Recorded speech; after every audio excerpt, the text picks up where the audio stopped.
Kindergarten, most essential learning competencies.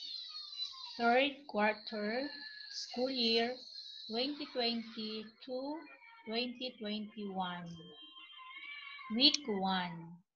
Tell the names of the days in a week, months in a year.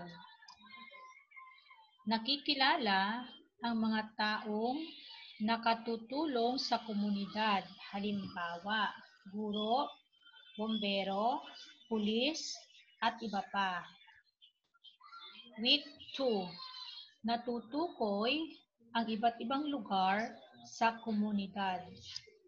Week 3. Naikukukwento ang mga naging karanasan bilang kasapi ng komunidad.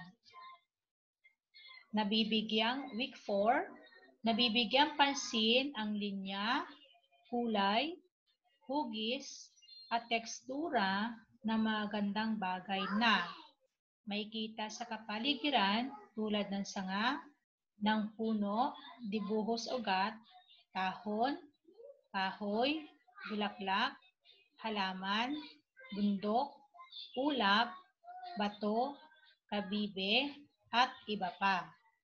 Gawa ng tao tulad ng mga sariling gamit, laruan, bote, sasakyan, gusali.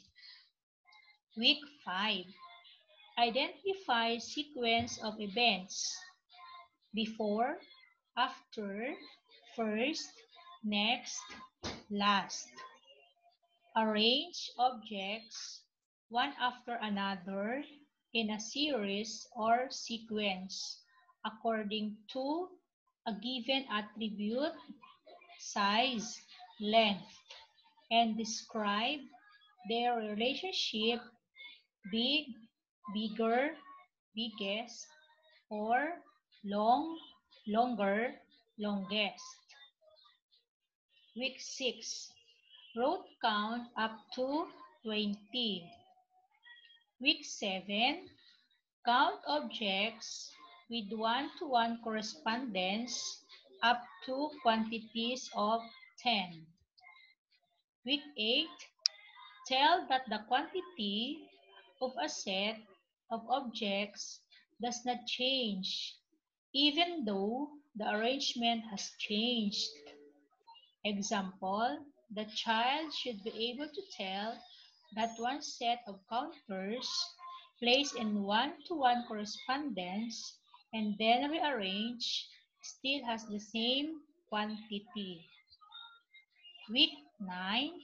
Nakikilala ang kahalagahan ng mga tuntunin. Pag-iwas sa paglalagay ng maliit na bagay sa bibig, ilong, at tainga. Hindi paglalaro ng posporo, maingat na paggamit ng matutulis o matatalim na bagay tulad ng kutsilyo, tinidor, gunting, maingat na pag-akyat at pagbaba sa hagdanan. Pagtingin sa kaliwa at kanan bago tumawid sa daan. Pananatiling kasama ng nakatatanda kung nasa matataong lugar. Week 10. Nakikilala ang kahalagahan ng mga tuntunin pag-iwas sa paglalagay ng maliit na bagay sa bibig, ilong, at tainga. Hindi paglalaro ng posporo na paggamit ng mga tulis, mga talim na bagay tulad ng kutsilyo, tinidor, gunting, maingat na pag-akyat at pagbaba sa hagdanan. Pagtingin sa kaliwa't kanan bago tumawid sa daan, pananatiling kasama ng nakatatanda kung nasa taong lugar.